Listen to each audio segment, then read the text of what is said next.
가정을 지키고 안 지키고는 여러분들의 의지에 달려 있다고 생각을 합니다.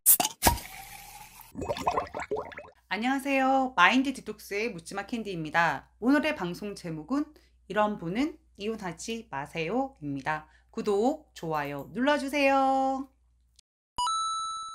상간소송을 진행하기 위해서 변호사 사무소를 방문했을 때 변호사님께서 캔디님 이혼도 같이 진행하실 건가요?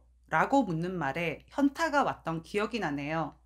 이혼이라는 것은 제 인생에는 절대로 일어나지 않을 이벤트라고 생각을 했기 때문이었습니다.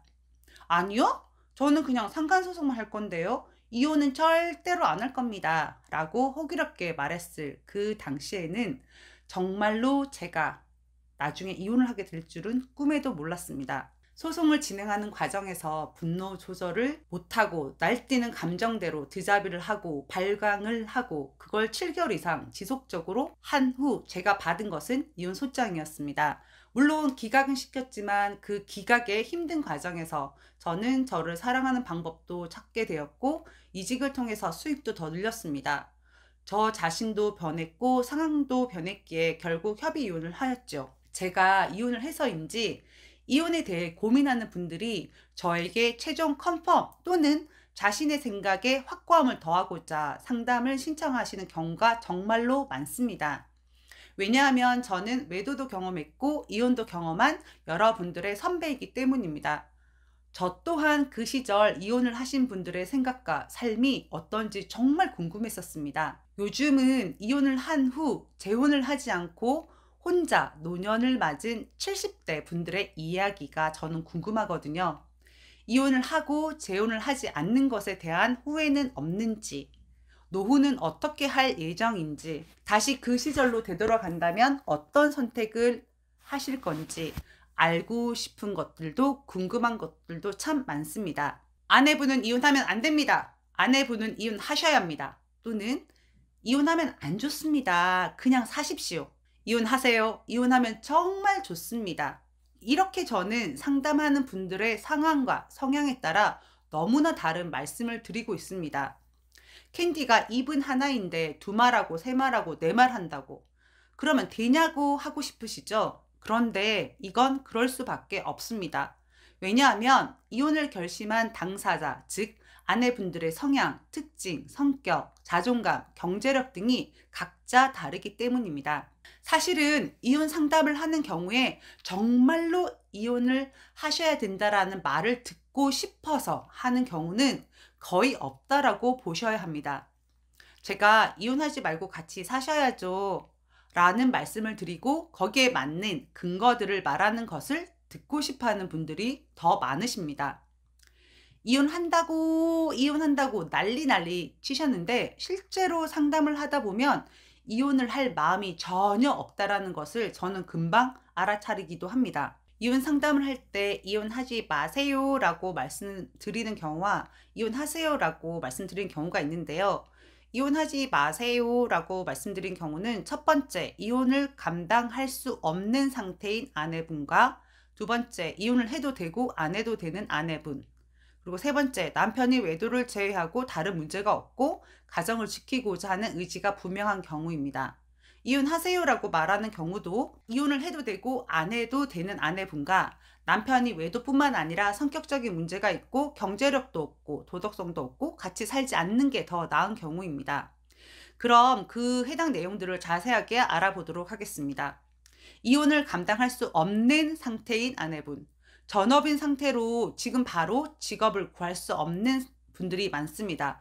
말로는 저희들이 맞벌이하고 직업을 구해야 된다라고 하지만 실제로 주변에서 육아를 도와줄 사람이 없는 경우에는 전업으로 아이들을 키울 수밖에 없습니다. 그리고 굉장히 의미 있는 일이기도 하고요. 다시 말하면 경제력이 당장 확보가 안 되고 아이들이 어려서 직업 전선에 뛰어들기 어려운 경우에는 당장은 아이들을 케어하면서 최소 2년에서 3년 정도는 공부도 하고 자격증도 따고 하면서 자신의 스펙을 올리시는 데 집중을 하셔야 됩니다. 정서적으로 독립이 안 되신 분들은 남편에 대한 집착이 크거든요. 이런 분들도 이혼을 하시면 안 됩니다. 남편에 대한 집착이 큰 경우에는 남편이 없으면 굉장히 불안해하고 걱정이 많습니다.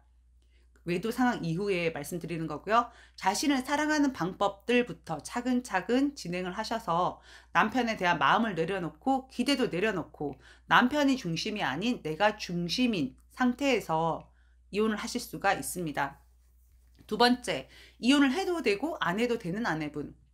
이런 아내분들이 이혼 상담을 해오면 제가 다 뿌듯합니다. 이런 경우는 집도 있고 또 몇 채씩 있는 분들도 계시고요.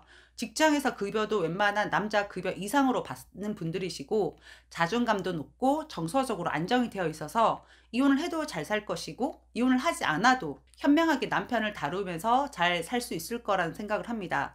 다만 아내분은 이렇게 완벽한데도 남편에게 큰 문제가 있거나 남편의 외도가 평생이었거나 많은 문제가 있는 경우에는 이혼을 하는 것이 나을 수 있다라는 생각도 합니다. 세 번째, 남편이 외도를 제외하고 다른 문제가 없고 가정을 지키고자 하는 의지가 분명한 경우, 이런 경우는 이유 불문을 하고 함께 가정을 유지하는 게 맞다라고 생각을 합니다. 가정을 지키는 건 저 혼자 할 수가 없는 거거든요. 저희가 아무리 가정을 지키고 싶어도 남편이 같이 살고 싶어 하지 않으면 이혼할 수밖에 없어요. 외도를 평생 한 게 아니라 일회성으로 그리고 상관녀와는 정리를 한 것이 기본적인 바탕이 되어야 합니다. 이혼을 하고 나서 드는 가장 큰 후회와 아쉬움은 한 가정의 정통성을 끝까지 지키지 못했다라는 것입니다. 카페에 올라왔던 글 중에 앨범을 정리하다가 이혼을 했더라면 이 사진들을 다 태웠거나 버렸었을 텐데 라는 생각을 하면서 회복을 선택한 자신이 잘한 것 같다라는 내용을 올린 걸 제가 봤거든요. 100번 동의합니다. 웬만하면 가정을 지키시고 나와 남편, 아이들과 함께 한 추억들을 서로 같이 죽을 때까지 공유하고 나눌 수 있는 게 좋다라고 생각합니다. 네 번째는요, 이혼을 하세요라고 말하는 경우인데 남편이 외도뿐만 아니라 성격적인 문제가 있고 경제력도 없고 도덕성도 없어서 같이 살지 않는 게 나은 경우인데 미친놈들이 의외로 많습니다. 저는 이혼 선택에 관련된 상담을 할 때는 외도라는 부분은 잘라내고 그 사람의 인격, 도덕성, 경제력, 자녀와의 관계, 아내를 대하는 방법 등 여러 가지 부분에 대해서 세밀하게 여쭤봅니다. TV에서 그리고 유튜브에서 자주 나오시는 유명한 변호사님께서 하는 방송에서 이런 말씀을 하셨습니다. 이혼의 사유는 성격 차이가 가장 큰 포션을 차지하는 게 아니라 깊이 들어가서 상담을 하다 보면 외도가 가장 많다. 외도만 했고 다른 부분은 자상하고 경제력도 있고 아이들과 사이도 좋고 아내에게도 잘한다면 이혼을 하는 아내분이 과연 계실까요? 그러기는 쉽지 않을 것 같습니다. 아내분이 외도한 배우자와는 이유 불문 절대로 살지 않겠다라는, 살지 못한다라는 확고한 신념이 있었다고 하더라도요. 그런데 경제력이 아무리 있어도 치명적으로 성격적인 문제가 있다면, 그리고 아내분이 외도 상황 이전에도 결혼 생활 자체가 불행했고 내 자신의 색깔을 잃어가고 있었다면 이혼을 하는 것이 맞습니다. 아내분이 이혼할 준비가 안 되었다면 이혼할 수 있는 준비를 하셔서 준비된 이혼을 하는 게 맞습니다. 근데 예외로 그럼에도 아내분들이 남편이 이 남편 안 될 것 같아요. 평생 바람필 것 같아요. 남편 정말 쓰레기 중에 상 쓰레기입니다. 라고 말씀을 드린 경우라도 실제로 아내분이 근데 많지는 않으세요. 끝까지 가정을 지키겠다는 신념으로 버티고 견디면 정말 변하지 않을 것 같은 인간들도 변하기도 하더라고요. 제가 이런 경우 본 게 뭐 손에 꼽히긴 하는데요. 그래서 제가 내린 결론은 이혼에 관련돼서는 It's up to you. 여러분들에게 달려 있습니다. 가정을 지키고 안 지키고는 여러분들의 의지에 달려 있다고 생각을 합니다. 법리적으로 혼인관계를 유지하는 것도 마찬가지고요. 상담을 하면서 보게 되는 이혼 상담 시 구별되는 상황에 대해서 제가 말씀을 드렸는데요. 저도 잘 모르겠습니다. 이혼을 하든 하지 않든 내가 가장 중요하니까요. 그럼에도 가족을 이루었으면 끝까지 그 가족들과 희로애락을 함께 하면서 죽을 때까지 함께 하는 게 좋지 않겠습니까? 자식들도 있으니까요. 그럼에도 인생이라는 게 뭐 내 맘대로 되나요?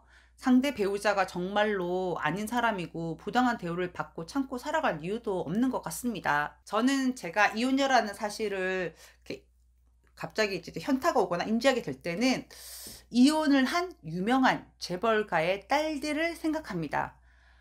저렇게 이쁘고 돈 많고 잘난 여자들도 이혼했는데 그래, 이혼할 용기다 라고 생각을 하면서 저 자신을 위로를 하거든요. 이혼녀이든 유부녀이든 그냥 전 저니까요. 네, 오늘 방송은 여기까지 하도록 하겠습니다. 네이버 카페에서 묻지마 캔디 마인드 디톡스로 검색을 해주세요. 상담을 통해서 여러분들의 문제 해결에 실질적인 솔루션을 제공해 드리겠습니다. Have a sweet mind detox. 다음 방송일에 우리 또 만나요. 안녕.